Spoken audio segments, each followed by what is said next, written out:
आज का अपना टॉपिक है भारतीय राज्य व्यवस्था से संबंधित। भारतीय राज्य व्यवस्था में पूर्व में हमने राष्ट्रपति वाला टॉपिक कंप्लीट कर लिया था। उसमें राष्ट्रपति की आपातकालीन शक्तियां पूर्ण हो चुकी थी। आज हम पढ़ेंगे उपराष्ट्रपति।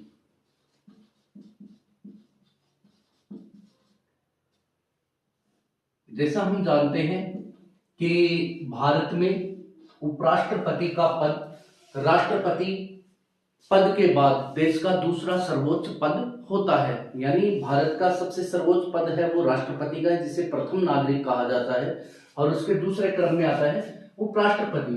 इनमें जो संवैधानिक प्रावधान किए गए हैं उसमें यदि हम सबसे पहले संवैधानिक प्रावधानों में देखें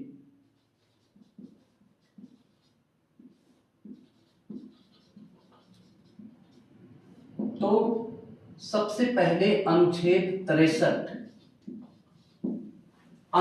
63 में उपराष्ट्रपति पद का उल्लेख किया गया है। अनुच्छेद 63 बोलता है कि भारत का एक उपराष्ट्रपति होगा। यानी इसमें अनुच्छेद 63 में उपराष्ट्रपति का पद दिया गया है। यदि हम इन अनुच्छेदों को क्रम से पढ़ें तो बेहतर होगा। अब उपराष्ट्रपति का मुख्यतः कार्य क्या होता है या उपराष्ट्रपति का पद किस रूप में कार्य करता है, ये इंपॉर्टेंट बन जाता है। तो अनुच्छेद 64 के द्वारा स्पष्ट रूप से लिखा गया है कि उपराष्ट्रपति राज्यसभा का पदेन सभापति होगा। पदेन सभापति होगा। यह उपराष्ट्रपति का सबसे प्रमुख कार्य है, क्योंकि संविधान में उपराष्ट्रपति के नाम से किसी भी प्रकार के वेतन व भत्तों का उल्लेख भी नहीं किया गया है। ये इंपॉर्टेंट बात बन जाती है कि संविधान में राष्ट्रपति को पद से हटाने का भी कोई आधार प्रस्तुत नहीं किया गया है, जैसे राष्ट्रपति को किया जाता है संविधान का अतिक्रमण करने के आधार पर महाभियोग चलाया जाता है। वैसे उपराष्ट्रपति को पद से हटाने का भी संविधान में कोई आधार प्रस्तुत नहीं किया गया है, और न ही उसके वेतन भत्ते उपराष्ट्रपति के नाम से देने का उल्लेख किया गया है, बल्कि वह राज्यसभा के पदेन सभापति के रूप में ही अपने वेतन व भत्ते प्राप्त करता है। तो अनुच्छेद 63 के द्वारा जो उपराष्ट्रपति के पद का उल्लेख किया गया है, उसके जस्ट बाद अनुच्छेद 64 उल्लेख करता है कि उपराष्ट्रपति राज्यसभा का पदेन सभापति होगा। ये इसका प्रमुख कार्य हो जाता है, एक नंबर का। दूसरा जो इसका प्रमुख कार्य होता है उसका भी क्रमशः उल्लेख अनुच्छेद 65 में ही किया गया है। क्या कि यदि राष्ट्रपति का पद रिक्त हो, राष्ट्रपति का पद रिक्त हो या फिर राष्ट्रपति अनुपस्थित हो,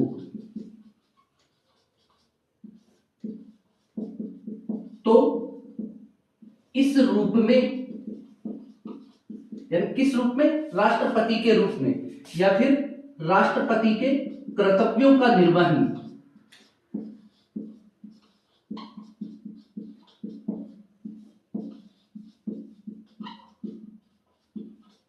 करेगा उपराष्ट्रपति।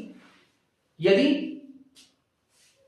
किसी आकस्मिक कारण से, यानी राष्ट्रपति की डेथ हो गई हो और उसका पद रिक्त हो गया हो, या राष्ट्रपति पर महाभियोग चल गया हो, या फिर राष्ट्रपति ने खुद त्यागपत्र दे दिया हो, तो ऐसी स्थिति में उपराष्ट्रपति राष्ट्रपति के पद के रूप में कार्य करता है। और यदि राष्ट्रपति अनुपस्थित हो, यानी राष्ट्रपति विदेश दौरे पे गया हुआ हो, या फिर वह शारीरिक अस्वस्थता के कारण अनुपस्थित हो, तो इस रूप में उपराष्ट्रपति राष्ट्रपति के रूप में कार्य करता है।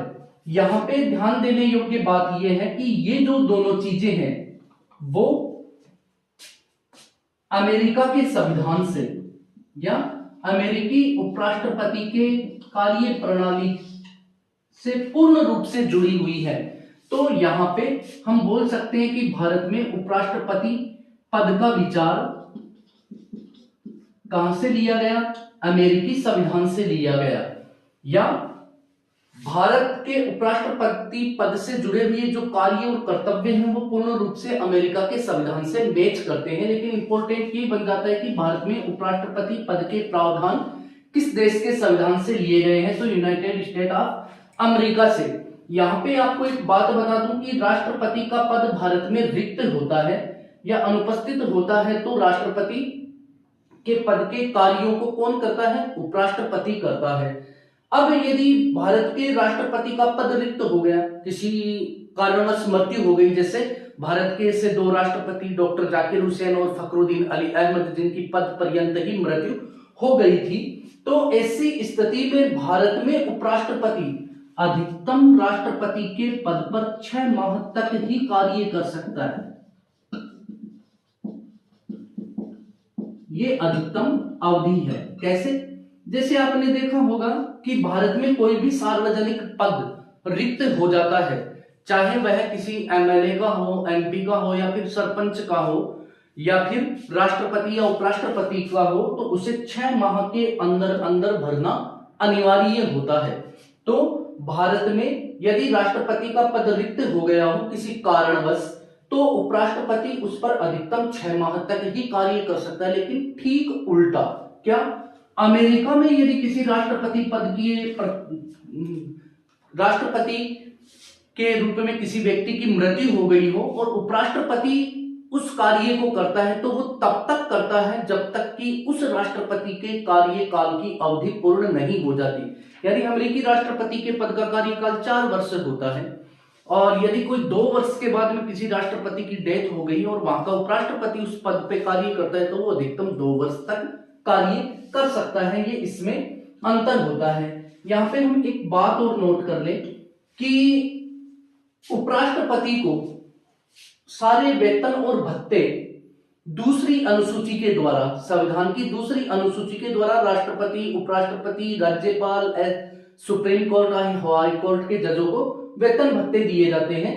तो भारत में उपराष्ट्रपति को राज्यसभा के पदेन सभापति के रूप में ही वेतन भत्ते प्राप्त होते हैं, किंतु यदि वह राष्ट्रपति के पद पर कार्य कर रहा है राष्ट्रपति की अनुपस्थिति में, तो उसे राज्यसभा के पदेन सभापति के वेतन और भत्ते प्राप्त नहीं होंगे, बल्कि किस रूप में होंगे, राष्ट्रपति के।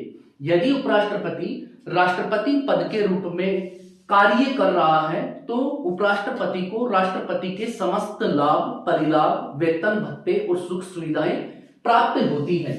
और इस समय जब उपराष्ट्रपति राष्ट्रपति के कार्यों को देख रहा होता है, तो वह राज्यसभा के पदेन सभापति के रूप में भी कार्य नहीं करता। तो उस समय इसके कार्य को, किसके कार्य को, पदेन सभापति के कार्यों को या उपराष्ट्रपति के कार्यों को राज्यसभा का उपसभापति करता है। तो यदि हम देखें तो सबसे इंपॉर्टेंट जो अनुच्छेद है वो है अनुच्छेद 64 और 65, जिसमें बहुत सारे पर्सन हैं। अगला हम देखें अनुच्छेद 66। अनुच्छेद 66 में उपराष्ट्रपति पद की योग्यता और निर्वाचन का उल्लेख 66 में है। तो उपराष्ट्रपति, अनुच्छेद 66 के अनुसार उपराष्ट्रपति पद पर निर्वाचित होने वाले व्यक्ति में क्या क्या योग्यताएं होनी चाहिए, तो शायद आप लोगों को पहले से याद होंगी, क्योंकि दी सेम है, सिर्फ एज का फर्क है। तो उपराष्ट्रपति पद पर निर्वाचित होने वाले व्यक्ति की आयु कितनी हो चुकी हो, 35 वर्ष, यानी वह 35 वर्ष का होना आवश्यक है। राष्ट्रपति और उपराष्ट्रपति के लिए उम्मीदवार की आयु 35 वर्ष होना आवश्यक है। दूसरा, वह भारत का नागरिक हो। तीसरा, वह राज्यसभा का सदस्य निर्वाचित होने की योग्यता रखता हो। चौथा, वह संसद के किसी सदन यानी लोकसभा और राज्यसभा और किसी राज्य के विधानमंडल का सदस्य ना हो। यदि होता है तो जिस तिथि से वह उपराष्ट्रपति पद पर कार्य करता है उसका वह पद रिक्त मान लिया जाता है उसी तिथि से। तो उपराष्ट्रपति पद पर निर्वाचित होने वाला व्यक्ति संसद के किसी सदन और राज्य विधानमंडल के किसी सदन का सदस्य नहीं होना चाहिए। साथ ही वह भारत सरकार यानी संघ सरकार और किसी राज्य सरकार के अधीन किसी लाभ के पद पर कार्यरत नहीं होना चाहिए। यानी कोई ऐसे सार्वजनिक पद पर ना हो जो लाभ के पद पर हो। लेकिन यदि कोई व्यक्ति उपराष्ट्रपति का या राष्ट्रपति का चुनाव लड़ रहा है और वह किसी राज्य का राज्यपाल हो तो वह लाभ के पद पर नहीं है। यदि वह सेंट्रल गवर्नमेंट में कैबिनेट मंत्री हो या राज्य मंत्री हो या फिर किसी स्टेट गवर्नमेंट में मंत्री हो तो वह भी लाभ का पद नहीं है। यानी मंत्री और गवर्नर हो तो वह लाभ का पद नहीं माना जाएगा, और अन्य कोई सार्वजनिक पद यानी गवर्नमेंट जॉब वगैरह में हो तो वह लाभ का पद माना जाएगा। तो ये थी इसकी योग्यता, ये बहुत सिंपल है। उसकी आयु कम से कम 35 वर्ष हो, वह भारत का नागरिक हो, वह राज्यसभा का सदस्य निर्वाचित होने की योग्यता रखता हो और वह किसी लाभ के पद पर ना हो और वह संसद व राज्य विधानमंडल का सदस्य ना हो। अब बात करते हैं इसका निर्वाचन। तो यहां निर्वाचन में एक इंपॉर्टेंट चीज आती है सबसे पहले, वो यह है कि 1961 से पूर्व 1961 से पूर्व उपराष्ट्रपति का निर्वाचन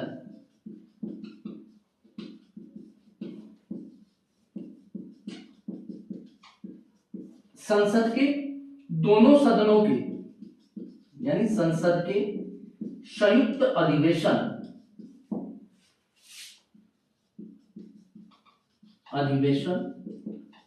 के द्वारा किया जाता था। इस प्रक्रिया को यानी डॉक्टर राधाकृष्णन के बाद में इसको हटा दिया गया। डॉक्टर राधाकृष्णन ऐसे उपराष्ट्रपति थे जो लगातार 2 बार उपराष्ट्रपति रहे और निर्विरोध निर्वाचित हुए थे। लेकिन इस प्रक्रिया को 11वें संविधान संशोधन अधिनियम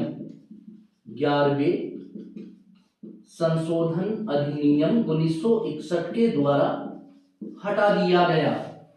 यानी 1961 से पूर्व डॉक्टर राधाकृष्णन सर्वपल्ली के समय तक उपराष्ट्रपति का निर्वाचन करने के लिए संसद के दोनों सदनों का संयुक्त अधिवेशन आवश्यक था, किंतु 11वें संविधान संशोधन अधिनियम 1961 के द्वारा इसे हटा दिया गया।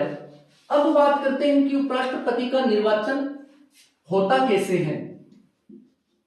तो अनुच्छेद 66(1) में लिखा गया है कि उपराष्ट्रपति का निर्वाचन आनुपातिक प्रतिनिधित्व की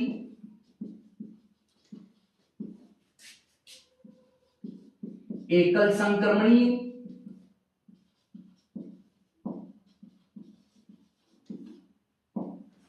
मत पद्धति द्वारा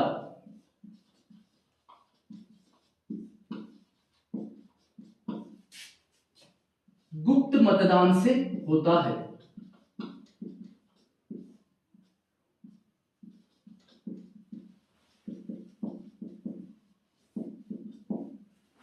ये राष्ट्रपति का चुनाव भी इसी विधि से होता है। तो उपराष्ट्रपति का निर्वाचन हेयर मेथड के द्वारा यानी आनुपातिक प्रतिनिधित्व का जनक थॉमस हेयर था, इसलिए इसको हेयर मेथड भी बोला जाता है। इसे ड्रुप पद्धति भी बोला जाता है। आनुपातिक प्रतिनिधित्व की एकल संक्रमणीय मत पद्धति द्वारा गुप्त मतदान से होता है। यहां देखें कि भारत में जितने भी निर्वाचन होते हैं वो सबके सब गुप्त मतदान के द्वारा ही होते हैं।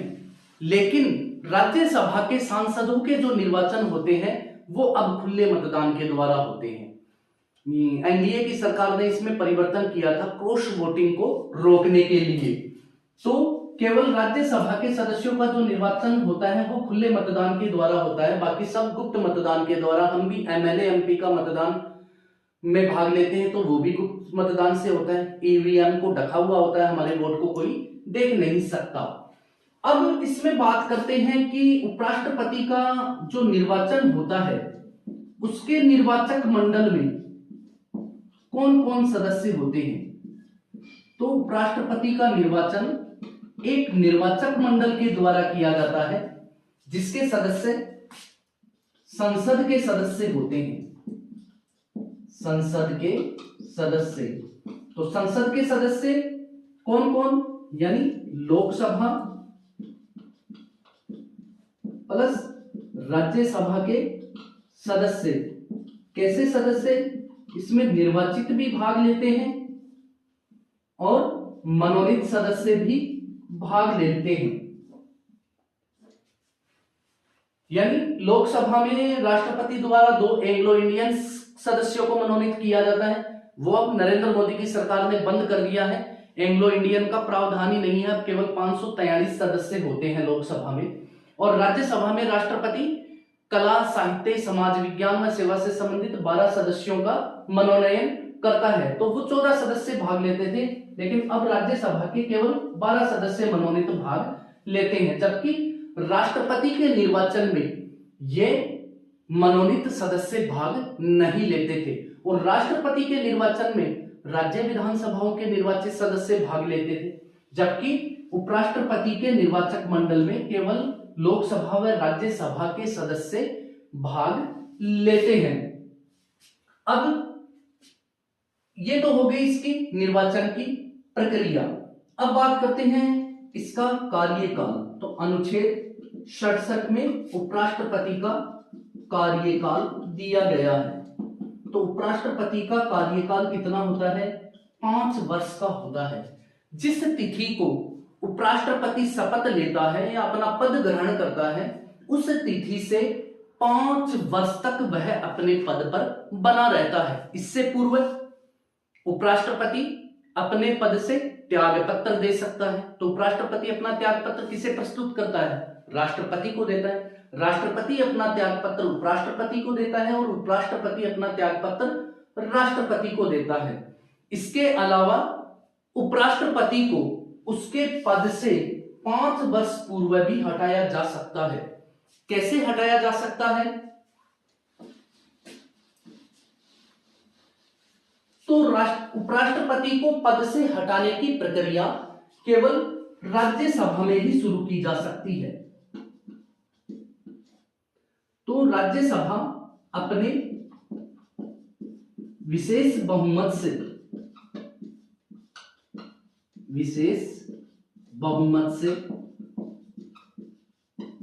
संकल्प पारित कर दे, यानी प्रस्ताव पारित कर दे, जिसे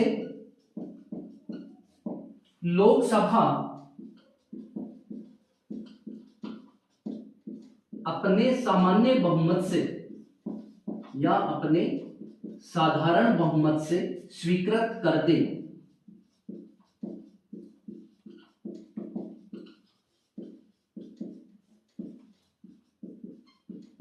तो उपराष्ट्रपति को अपने पद से हटा हुआ समझ लिया जाता है। यानी अनुच्छेद 67 में उपराष्ट्रपति का कार्यकाल का उल्लेख किया गया है कि उपराष्ट्रपति अपने पद पर निर्वाचित होने के बाद या जिस तिथि को अपना पद ग्रहण करता है 5 वर्ष तक अपने पद पर बना रहता है। इससे पूर्व वह राष्ट्रपति को त्याग पत्र दे सकता है, जैसे वीवी गिरी ने दिया था, जिनको इंदिरा गांधी ने राष्ट्रपति का चुनाव अंतरात्मा की आवाज सुनने के आधार पर लड़ाने का संकल्प लिया था। तो इससे पूर्व वह केवल त्याग पत्र दे सकता है। और यदि उपराष्ट्रपति को 5 वर्ष पूर्व पद से हटाना हो तो वह प्रक्रिया केवल राज्यसभा में प्रारंभ होती है, लोकसभा में नहीं होती। तो राज्यसभा अपने विशेष बहुमत से उपराष्ट्रपति को हटाने का संकल्प पारित कर दे और यदि उसे लोकसभा अपने सामान्य बहुमत से स्वीकार कर ले तो उपराष्ट्रपति को पद से हटा हुआ मान लिया जाता है। यहाँ पे उपराष्ट्रपति को हटाने के लिए राज्यसभा में विशेष बहुमत और लोकसभा का साधारण बहुमत काफी होता है। आगे बात करते हैं हम अनुच्छेद 68 में। अनुच्छेद 68 में उपराष्ट्रपति पद की रिक्ति को भरने का समय दिया गया है। कितना होता है? 6 माह। वैसे संविधान में लिखा हुआ है यथाशीघ्र, और साथ में 6 माह के अंदर यदि किसी कारणवश उपराष्ट्रपति का पद रिक्त हो जाता है, यानी पद पर्यंत मृत्यु हो जाती है, तो भारत के एकमात्र उपराष्ट्रपति जिनकी पद पर रहते हुए मृत्यु हुई थी वो थे कृष्णकांत। कृष्णकांत उपराष्ट्रपति जिनकी पद पर रहते मृत्यु हो गई हो, तो यदि किसी उपराष्ट्रपति की मृत्यु हो गई हो या उन्होंने स्वेच्छा से त्याग पत्र दे दिया हो, तो उस पद की रिक्ति को अनुच्छेद 68 के अनुसार यथाशीघ्र भरने का प्रावधान है और कम से कम 6 माह के अंदर उसे भरा जाना अनिवार्य होता है। अब आती है उपराष्ट्रपति की शपथ।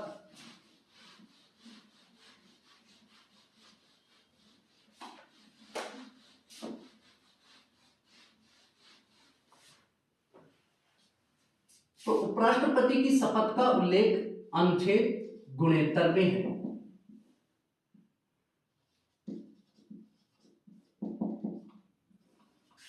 उपराष्ट्रपति अपना पद ग्रहण करने से पूर्व राष्ट्रपति के समक्ष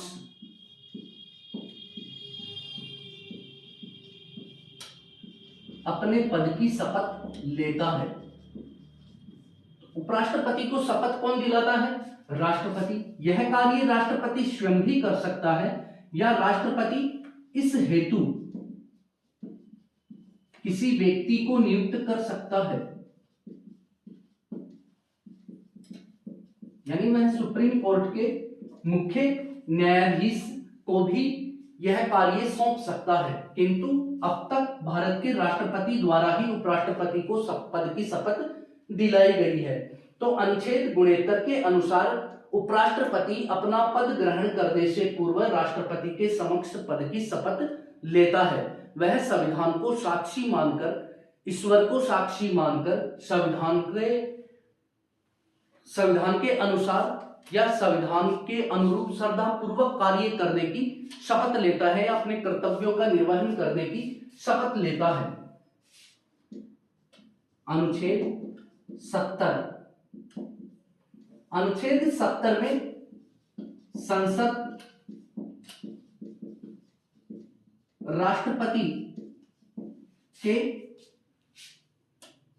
आकस्मिक कार्यों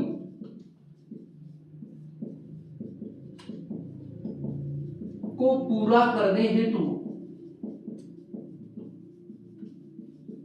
उपराष्ट्रपति के लिए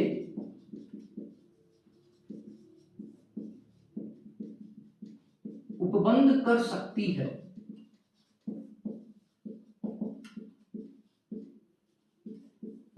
जैसे हमने पढ़ा था अनुच्छेद 65 में कि यदि राष्ट्रपति का पद रिक्त हो या राष्ट्रपति अनुपस्थित हो तो ऐसी स्थिति में उपराष्ट्रपति राष्ट्रपति के कार्यों का निर्वहन करेगा। अनुच्छेद 70 में किसी अन्य आकस्मिक परिस्थितियों में संसद ऐसे उपबंध बनाकर प्रावधान कर सकती है कि उपराष्ट्रपति राष्ट्रपति के कार्यों को करेगा। जैसे मंत्रियों के कार्यों में विभाजन किया जाता है उस तरीके से संसद कानून बना सकती है। अभी तक ऐसा किया नहीं गया है। लास्ट है इसका अपना अनुच्छेद 71। अनुच्छेद 71 प्रावधान करता है कि उपराष्ट्रपति के निर्वाचन संबंधी विवादों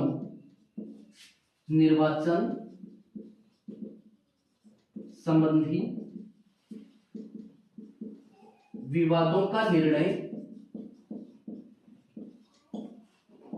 सुप्रीम कोर्ट द्वारा किया जाएगा, उच्चतम न्यायालय।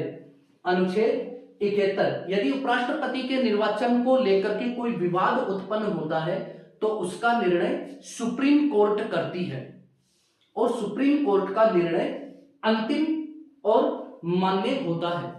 उपराष्ट्रपति के निर्वाचन के संबंधित विवाद स्वयं प्रत्याशी ले जा सकते। निर्वाचक मंडल के कम से कम 10 सदस्य इसकी रिट लगा सकते हैं। अब यहाँ पे इसके कुछ इंपॉर्टेंट 1-2 पॉइंट और हैं, वो मैं आपको बता दूं कि उपराष्ट्रपति पद का प्रत्याशी जो होता है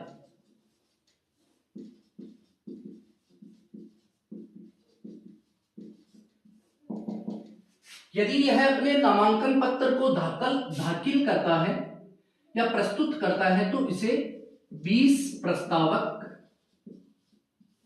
और 20 अनुमोदकों की आवश्यकता होती है।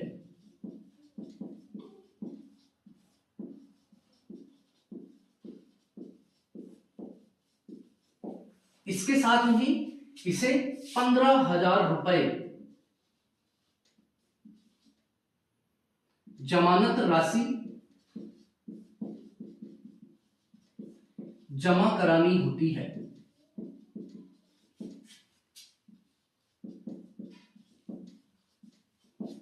उपराष्ट्रपति पद के उम्मीदवार को 20 प्रस्तावक और 20 अनुमोदकों की आवश्यकता होती है तथा 15,000 रुपए जमानत राशि के रूप में जमा कराने होते हैं।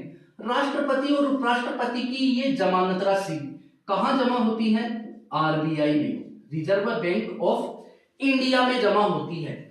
यदि कोई प्रत्याशी कुल वैध मतों का 1/6 भाग प्राप्त नहीं कर पाता तो उसकी जमानत राशि जब्त कर ली जाती है। ये कुछ और इंपॉर्टेंट बातें थी जो राष्ट्रपति उपराष्ट्रपति से जुड़ी हुई है। यहाँ पे ये भी इंपॉर्टेंट बन जाता है कि राष्ट्रपति और उपराष्ट्रपति पद के प्रत्याशी की जमानत राशि आरबीआई में जमा होती है। धन्यवाद।